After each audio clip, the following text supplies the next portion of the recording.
Muling naging aktibo ang negosasyon ng Estados Unidos at Rusya tungkol sa digmaan sa Ukraine at may palatandaan ng panibagong siklo ng pag-uusap. Bukas, Hulyo 23 sa Maynala, sa forum ng ASEAN Foreign Ministers, makikita sina Ministro ng Ugnayang Panlabas ng Rusya na si Sergey Lavrov at kalihim ng Estado ng Estados Unidos na si Marco Rubio. Ito ang unang harapang negosasyon ng dalawang ministro mula noong Setyembre na nakaraang taon. Ang paksa ayon kay Lavrov ay ang Ukraine at ang mga kasunduan sa Anchorage. Kinumpirma ni Marco Rubio ang pagpupulong at ipinaliwanag kung bakit hindi putol ang ugnayan ng Washington sa Moscow. Ayon sa kanya, ang Russia at Estados Unidos bilang pinakamalalaking nuclear powers ay hindi dapat umiwas sa dialogo. Kasabay nito, iniulat ng Bloomberg na may sanggunian sa tatlong source na malapit sa Kremlin na pinahigpit ni Vladimir Putin ang mga kahiniang teritorial sa Ukraine. Hindi na siya pumapayag ibalik sa Ukraine kahit isang bahagi ng sinakop na lupa at hiniling ang buong Donbas. Ang buong Donbas ang hinihingi niya at balak niyang panatilihin ang mga nasakop na bahagi ng mga rehiyon ng Sumy at Kharkiv bilang buffer zone. At babalik lang siya sa negosasyon kapag tuluyan na niyang nasakop ang buong Donetsk na rehiyon. Nangako ang Ministeryo ng Depensa ng Russian Federation sa kanya na matatapos nila ito bago matapos ang taon. At kamakailan lang, hayagang ibinunyag ni Pangulong Ilham Aliyev ng Azerbaijan ang isa pang channel ng komunikasyon. Sa Baku mula Hunyo 12 hanggang 14. Noong Hulyo, nagkaroon ng lihim na pagpupulong ang mga dating mataas na opisyal ng Russia at Germany kung saan tinalakay nila kung paano tatapusin ang digmaan na hindi alam mismo ng Azerbaijan. At dito, lalo pang nagiging interesante. Kaya sabay-sabay nating talakayin ito. Ako si Alexei Pechi. Tara, pag-usapan natin ang mga paksang ito. Bago tayo magsimula, paki-subscribe sa channel na ito. Malapit na tayo sa 300,000 subscribers. Maraming salamat sa inyong subscription. Inanunsyo ngayon ni Sergey Lavrov, pinuno ng Russian Foreign Ministry, na makikipag-usap siya kay Marco Rubio sa Huwebes Hulyo 23 sa Maynila kasabay ng forum ng mga pinuno ng Foreign Ministry ng ASEAN. Nakakatawa na ngayon, sinusubukan na naman ng mga Ruso na kumapit sa mga kasunduan sa Anchorage na kung matatandaan ninyo ay talagang wala naman. Kahapon lang, isinulat ng Bloomberg na naniniwala ang Russia na nawalan na ng bisa ang mga kasunduan sa Anchorage dahil sa paghihigpit ng posisyon ng Estados Unidos tungkol sa Ukraine. Sa Kremlin, muling sinabi nila na sa Alaska. Ang mga lider ng Estados Unidos at Russia, sina Donald Trump at ang bansot na si Vladimir Putin, ay di umano'y nagkaroon ng mga kasunduan na naglalayong maglagay ng presyon sa Ukraine. Sa layuning isuko ang Donetsk na rehiyon kapalit ng pagbabalik ng ilang bahagi ng Sumy at Kharkiv na mga rehiyon sa Russia. Pero ipapaalala ko na si Marco Rubio ay sinusundan ni Sergey Lavrov. At pagkatapos nito, mismong si Vladimir Putin ay hayagang umamin nung Hunyo na wala talagang anumang kasunduan na naabot sa Anchorage. Walang tinatawag na espiritu ng Anchorage. Wala talagang napagkasunduan sina Trump at Putin doon. Uulitin ko, mismong si Putin ang nagsabi nito. Sabi niya oo, wala talagang naging kasunduan. Wala talagang nangyari sa mga iyon. Lumipas ang isang buwan, nakalimutan na ng mga ligaw na Ruso ang lahat. Ngayon naman, may sinabi si Lavrov. CP, ipinapalagay namin na sa ngayon, hindi pa kami tinanggihan ng aming mga Amerikanong kasamahan sa kanilang sariling mga mungkahi sa Anchorage na kanilang binanggit at ngayon ay kilala na ng lahat. Ibig sabihin, walang pakundangang sinasabi ulit ng mga Ruso na may napagkasunduan sa Anchorage. Bumalik lang kami doon at hindi pa kami tuluyang tinanggihan. Uulitin ko, isang buwan na ang lumipas. Sina Lavrov at Putin sinabing walang kasunduan. Isang buwan na ang nakaraan. Sabi ni Lavrov, hindi naman nila tinanggihan ang mga kasunduang iyon kahit wala naman talagang ganoong mga kasunduan. At sinabi pa ni Lavrov na balak niyang tanungin si Marco Rubio tungkol sa mga hula ni Donald Trump na ang pag-aayos sa Ukraine ay mas malapit na ngayon kaysa dati. Tungkol naman sa mga hula ni Pangulong Trump tungkol sa nalalapit na pag-aayos, bukas tatanungin ko si Marco Rubio.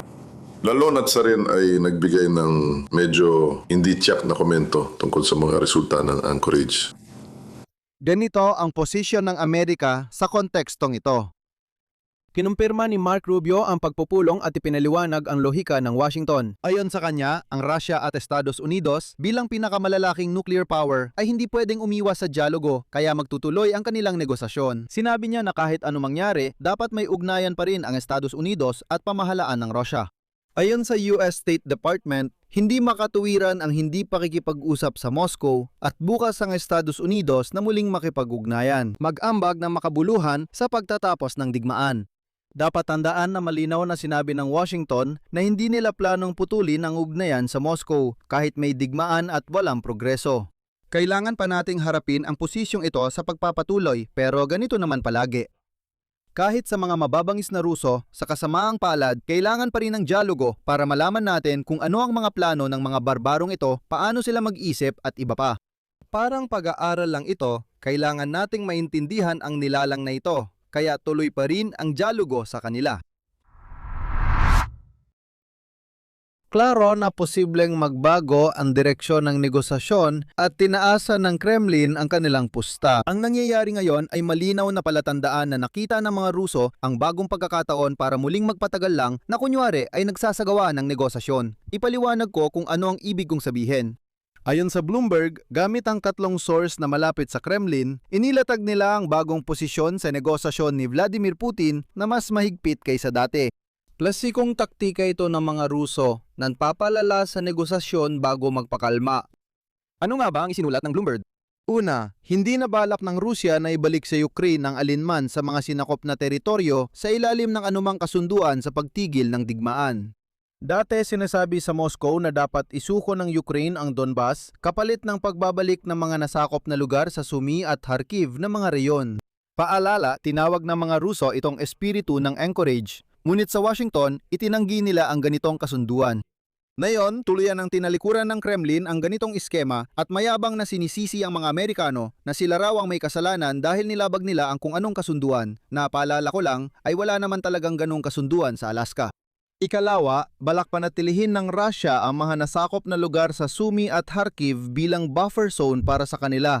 Mayon, sinisiguro ni Putin na hindi na niya ibabalik ang mga teritoryo kahit masakop pa ang buong Donbas. Dito papasok ang ikatlo at pinakamahalaga. Patuloy na tinatangkang sakupin ni Vladimir Putin ang buong Donbas at naniniwala siyang muling magpapatuloy ang negosasyon kapag natupad ito. Ibig sabihin, makikipag-usap lang ang Moscow tungkol sa kapayapaan kapag nakuha nila ang buong Donetsk. Bagamat mahirap sa akin isipin ang negosasyon sa mga Ruso, nahawak pa rin ang ilang bahagi ng Sumy at Kharkiv na riyon. Pang-apat, tungkol sa mga takdang panahon.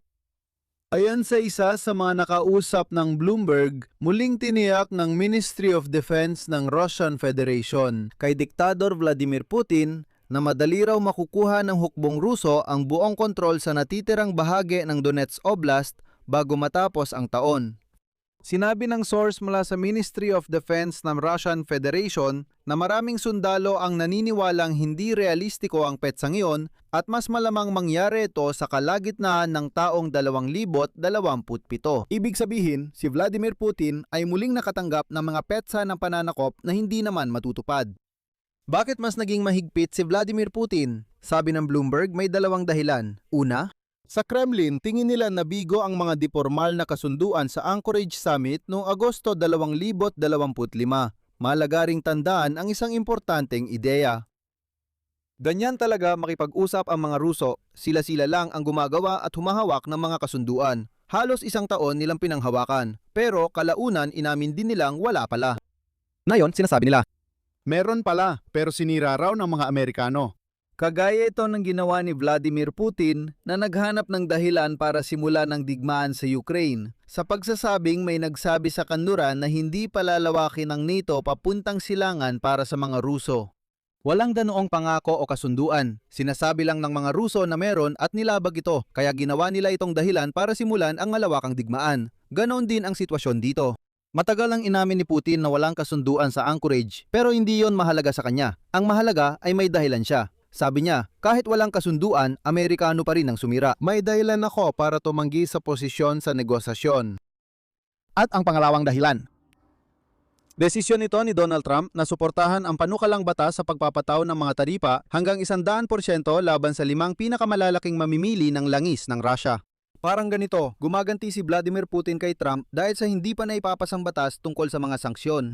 Dagdag pa, binigyang diin ng ahensya na mas pinaigpit ni Putin ang kanyang posisyon dahil sa pagdami ng pag-atake ng Ukraine sa loob ng Russia, kabilang ang sa maruming Moscow. Hindi tayo dapat malito o malinlang dito. Bago magsimula ang bawat bagong yugto ng negosasyon, tinataasan ng Kremlin ang pusta at pinahihigpit ang mga kondisyon hanggat maaari para magkaroon ng puwang sa tawaran.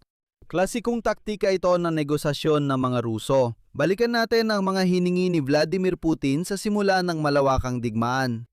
At ano ang hinihingi niya noong 2023? Ano ang hinihingi niya isang taon na ang nakalipas? At ano ang hinihingi niya ngayon? Kung pag-uugnanin ninyo ang mga ito, makikita ninyong hindi tumitindi ang kanilang posisyon kundi unti-unti itong bumababa. Paalala lang, noong mga unang araw ng pananakop, itong kalbong kamalian ay nakaupo at nagsabi, "Ukrainian Army, tara mag-usap! May mga terorista raw na sumakop at nagpasimula ng gulo." Oo, sabi nila, 3 araw lang at makukuha na ang Kyiv, mawawala na ang hukbong sandatahan ng Ukraine at magkakaroon ng denazification. Alam nyo na ang retorikang yan. Ngayon, saan na napunta si Putin? Lumili ka siya ng mga buffer zone dahil nasusunog ang Russia.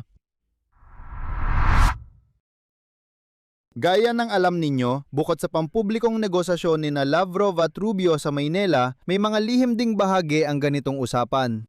Kagabi, hindi basta sinabi ni Peskov na bukas ang Kremlin sa pag-uusap sa Europa habang inilantad naman ng presidente ng Azerbaijan ang mga detalye. Ikinuwento ni Ilham Aliyev sa isang briefing kasama si Chancellor ng Alemanya na si Friedrich Merz na naganap sa Baku mula Hulyo 12 hanggang 14 ang isang lihim na pagpupulong ng mga dating mataas na opisyal mula sa Russia at Alemanya. Nakatuon ito sa paghahanap ng mga paraan upang matigil ang digmaan sa Ukraine. Sabi ni Aliyev, ginamit ang aming teritoryo para sa pagpupulong na ito nang di namin alam. Hindi ko makokomento ang detalye dahil wala kami sa meeting na iyon. Gayunpaman, based sa mga datos ng mga flight, masasabi kong talagang nadanap ang lihim na pagpupulong sa Baku. Kung ang pagpupulong na ito ay makakatulong sa pagtigil ng digmaan ng Russia at Ukraine, ikatutuwa namin ito. Matapos ang mga ulat sa media, inutusan ni Aliyev ang pambansang border service ng Azerbaijan na magsagawa ng sariling investigasyon. Sinabi ni Chancellor Merz na hindi niya alam ang pagpupulong na ito. Ngayon, ito kung sino-sino ang naroon. Sa panig ng Russia, si Viktor Zubkov ang namuno sa delegasyon. Siya ay dating punong ministro ng Russia at kasalukuyang tagapangulo ng lupon ng mga direktor ng Gazprom. Kasama niyang dumating sa Baku si Valery Fadeyev, tagapangulo ng konseho sa ilalim ng Pangulo ng Russia, para sa pagpapaunlad ng lipunang sibil at karapatang pantaw. Kasama rin si Alexei Gromyko, direktor ng Institute of Europe ng Russian Academy of Sciences. Sa panig ng Aleman ay naroon si Ronald Pafayo. Siyang dating pinuno ng tanggapan ng federal na kansilyer ng Alemanya, at si Matthias Platschek. Siya ang dating punong ministro ng Brandenburg.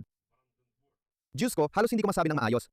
At hindi ito isang beses lang na nangyari. Lumabas na si Zubkov, simula 2024 ay regular na nagsasagawa ng mga lihim na pagpupulong kasama ang mga dating opisyal ng Alemanya. Ang mga kontak ay dumaan sa dating forum na Petersburg Dialogue na opisyal na itinigil matapos magsimula ang malawakang digmaan ng mga Ruso laban sa Ukraine. Mahalagang iwalay ang mga pagpupulong pangnegosyo sa usapang pampolitika tungkol sa pantatapos ng digmaan. Ito ang punto. At habang ang Moscow ay nagtatayo ng mga tulay sa Maynila at Baku, siya rin ay naghahanda ng saksak sa likod. Isa pa itong patunay kung bakit hindi dapat pagkatiwalaan ni Marco Rubio bukas sa Maynila ang kabayong Ruso na si Sergey Lavrov.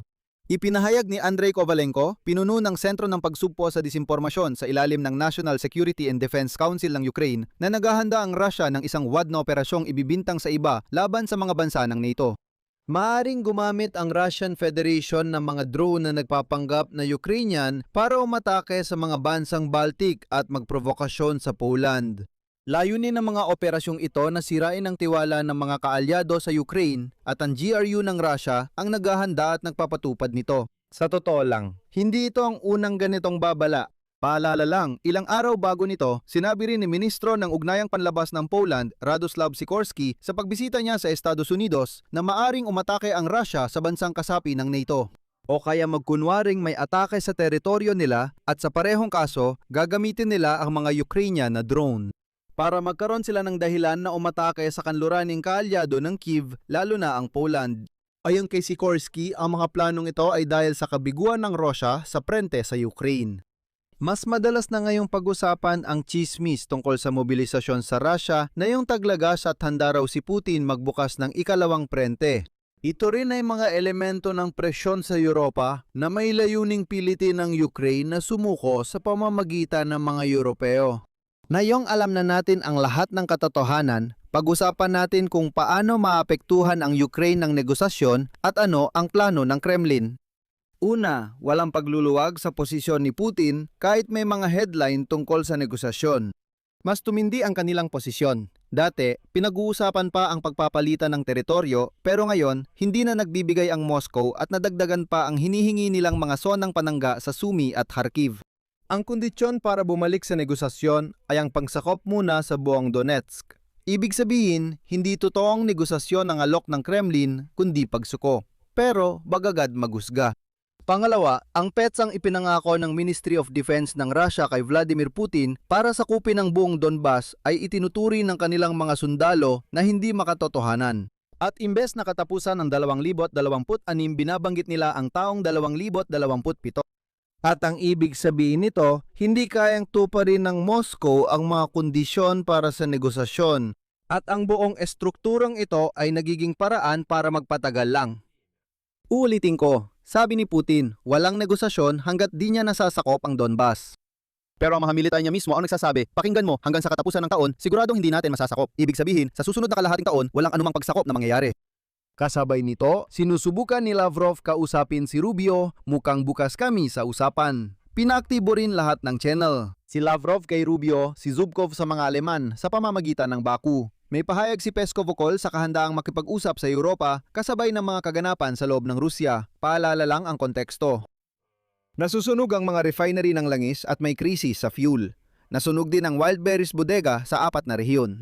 Inasahan ng mga bangko sa Rusya ang pantaas ng key interest rate dahil sa inflasyon mula sa krisis sa fuel. Unti-unting umalis ang mga kapital mula sa Rusya. Samantala, sinusuportahan ni Trump ang panukalang batas tungkol sa 100% taripa laban sa mga bumibili ng langis ng Rusya. Ibig sabihin gustong makipag-usap ng Moscow dahil sa patuloy na presyon, hindi sa lakas. Ang ika-4 at para sa atin, ito ang pinakadelikado. Habang nagpapatuloy ang negosasyon, naghahanda ang GRU ng Russian Federation ng mga provokasyon laban sa NATO na parang Ukraine ang may gawa, maliwanag ang kanilang plano. Sa mesa ng negosasyon, nagpapanggap silang may ginagawang konstruktibo pero gamit ang GRU, tinatarget nila ang Baltics at Poland gamit di umano yung mga Ukrainian drone para pag-awayin tayo at ang ating mga kaalyado. Kung mangyari ang ganitong provokasyon sa gitna ng negosasyon, mas mahihina pa nito ang suporta natin sa kanluran kaysa anumang pahayag. Pinapapita ng mga Ruso na handa silang makipagnegosasyon pero ginagamit daw ng mga Ukrainian ng drone para atakihin ang Europa at sirain ang usapan. Kaya ayaw daw ng mga Ukrainian ng kapayapaan. Ipinapakita ng pagpupulong sa Baku na bukod sa opisyal na diplomasya, may lihim ding channel gamit ang mga retiradong opisyal at Gazprom. Sa pamamagitan ng saradong dialogo sa St. Petersburg at simula pa noong 2024 at nangyayari ito ng regular. Nalaman ito ni Aliyev sa datos ng paglipad habang si Merz ay hayagang dumistansya rito. Ito ang sitwasyong maaring pag-usapan ng mga taong hindi naman inihalal ng sinuman ang kinabukasan ng Ukraine ng patalikod sa Ukraine. Bukas, Hulyo 23, sina Lavrov at Rubio ay unang makikita sa loob ng 10 buwan para sa negosasyon sa Maynila tungkol sa Ukraine. Lalong tumibay ang posisyon ng Moscow, walang ibabalik na teritoryo, buong Donbas at may buffer zone sa Sumy at Kharkiv. Magsisimula lang ang negosasyon matapos makuha ang buong Donetsk na ayon sa militar ay di matatapos bago 2027. Kasabay nito, sa Baku ay nabisto ang lihim na ugnayan ni Zubkov sa mga Aleman. Nagbabala ang Konseho ng Pambansang Seguridad at Depensa ng Ukraine tungkol sa planong provokasyon ng GRU gamit ang bandila ng Ukraine laban sa mga bansang kasapi ng NATO. Simple lang ang konklusyon, nakikipagnegosasyon ang Russia hindi dahil sa kapayapaan, kundi dahil nahihirapan na sila. Nasusunog ang oil depot at refinery, halos lahat ng imbakan tinatamaan at tumatakas ang kapital palabas ng bansa. Posible pang magpatupad ng bagong sanction si Trump na yon habang naghahanda ang Russia ng panlilinlang para pag-awayin tayo sa mga kaalyado. Kaya inuulit ko, dapat tayong maging lubos na maingat sa ganitong mga negosasyon. Dito ko natatapusin. Ibahagi ninyo ang inyong opinyon at mga konklusyon sa mga komento sa ibaba ng episode na ito. Mag-subscribe sa channel, pindutin ang kampanilya at huwag kalimutang mag-like. Yun lang po. Ingatan ninyo ang inyong sarili. Paalam sa lahat.